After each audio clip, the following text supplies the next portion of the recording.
Olá, professores Tiago e Alanho, espero que estejam bem. A gente está aqui para apresentar nosso trabalho de compiladores na nossa construção do analisador léxico e sintático. A equipe é composta por mim, Jorros Nascimento, e, E por mim, Pedro Paulo Durão. bom, a gente vai dar uma visão geral aqui de como foi construído. Primeiro pelo analisador léxico, né? Mas para ter uma visão geral do projeto, o analisador léxico e sintático, eles são duas etapas do processo de compilação, né? A gente fez, como a gente já tinha feito um trabalho parecido na primeira parte do semestre, a gente meio que adaptou esse trabalho do analisador léxico para essa etapa. Antes a gente tinha feito ele na mão e agora a gente utilizou a biblioteca PLY do Python, o que facilitou em alguns aspectos e também a gente pode complementar algumas falhas que existiam no outro trabalho, né? Mas beleza.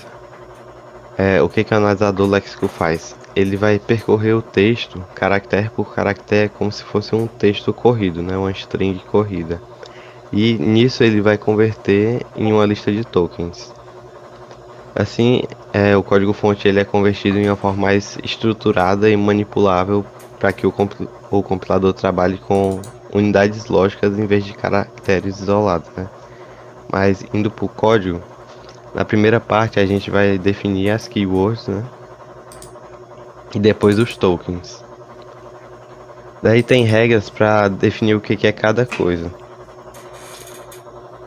Essa parte é bem tranquila de fazer com o Ply, porque ele vai abstrair a maioria das coisas pra gente. A gente meio que só define as regras de como que vai funcionar e no final ele vai gerar o analisador léxico com base nessas regras.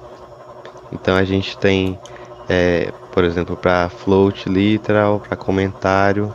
No caso de comentários, o bloco de comentários a gente usou um regex para que ele consiga identificar o começo e o final do comentário e ele vai ignorar essa parte, né?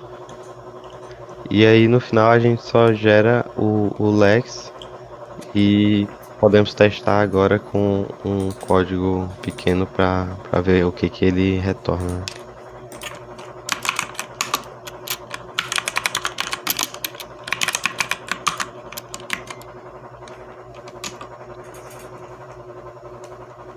Ó, ele retornou nossa lista de tokens. Esse daqui é o código de exemplo, né? Um código bem simples em C. E aí ele define qual que é a classe daquele token, né? E o seu valor e também as linhas e colunas daquele token no código. Isso é a parte do analisador léxico. Exatamente. Agora, partindo para a etapa sintática, né, do processo, iremos passar para o analisador sintático. Desculpe. O analisador sintático, que vai receber... Calma, eu vou cortar essa parte. Agora, partindo para o analisador sintático, né?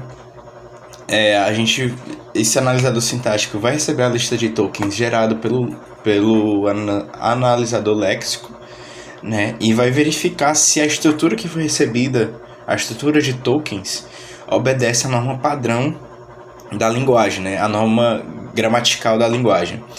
É nessa fase que a organização hierárquica do código vai ser definida e por meio disso vai ser formada uma árvore sintática, né? Essa árvore sintática que, de acordo com as folhas, os nós, vai ser definida essa hierarquia.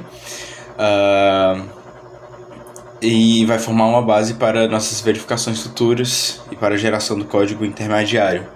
E é nessa fase que vai detectar os erros de construções inválidas, né? Caso tenha alguma estrutura que não obedeça à regra gramatical. E nisso vai poder fornecer algumas mensagens diagnósticos que podem ser úteis para a correção desse código, né? Então a gente tem aqui o analisador sintático. A gente pode notar que ele está usando aqui o nosso arquivo anterior, né? O Python Lexer. Então ele já está importando aqui esse arquivo. E basicamente aqui vai ser definido algumas regras de procedência, né, de acordo com os tokens que é retornado lá do Lexer. E aqui a gente vai fazer com que a biblioteca leia essas definições de funções, né? Por exemplo, funções de tipo, funções de declaração.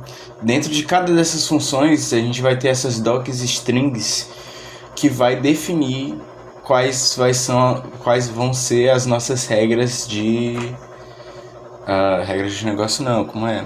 Regras gramaticais, né, da linguagem. Então, por exemplo, aqui a gente tem uma função p_if_statement. Então aqui a gente vai ter essa docstring que vai ler esses tokens, né? Que a gente está definindo esses tokens que são definidos aqui lá no Lexer.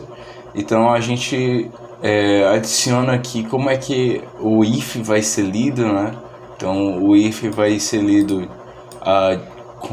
começando com a frase if, aqui já eu fiz besteira. Aqui já com parênteses esquerdo, né? Esse aqui é o token para o parênteses esquerdo, que a gente viu aqui aqui. Que é um dos tokens que tem. Uma expressão, que essa expressão também já vai ser definida por outra regra de gramatical, né? Que a gente definiu em algum canto aqui para expression. E assim a gente vai construir toda a nossa regra gramatical para o analisador entender qual é a nossa regra. E depois aqui ele vai formar a árvore, né, para fazer toda a estrutura hierárquica. Então a gente está chamando aqui agora a classe AST_Node, que é criada aqui, né, lá em cima, que tem toda essa estrutura para montar cada camada da nossa árvore sintática. Quando a gente for rodar aqui, A gente definiu alguns arquivos, né, de exemplo, né, alguns com erro, outros não. E aí a gente pode visualizar o retorno do parser, né? São 10 arquivos. Ele passa todos no código e mostra a árvore e se houve erro ou não. Por exemplo, aqui já tem um erro e que com certeza o nosso código vai identificar quando eu rodar o parser. Python test Lexer test parser. Vamos rodar aqui. Olha aqui. Foi um pouquinho maior que a saída, né? Mas aqui ele tá pegando exemplo por exemplo, né? Arquivo por arquivo e gerando uma árvore sintática, né? Nessa exposição aqui de código, né? Fica um pouco mais complicado, mas é assim mesmo. E aqui tá mostrando todos os códigos, fazendo a árvore de todos os códigos. Aqueles códigos que dão erro, ele vai mostrar aqui.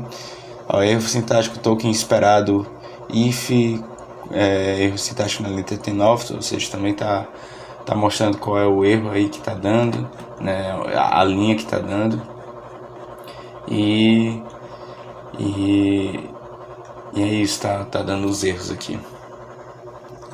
No mais, mas é isso. A escolha da linguagem C, né, para fazer os testes ocorre devido a uma grande variedade de estruturas que a linguagem tem. Então, ela pode oferecer para o nosso analisador sintático e para o léxico também um maior nível de complexidade e relevância, né? Então, esse é o motivo por que a gente está testando as coisas em C. No mais é isso. Quer adicionar mais alguma coisa, Ives? Não, é isso. Obrigado aos professores pelo semestre. Obrigado, professor Thiago. Obrigado, professor Alane. E é isso. Bom dia. Bom dia.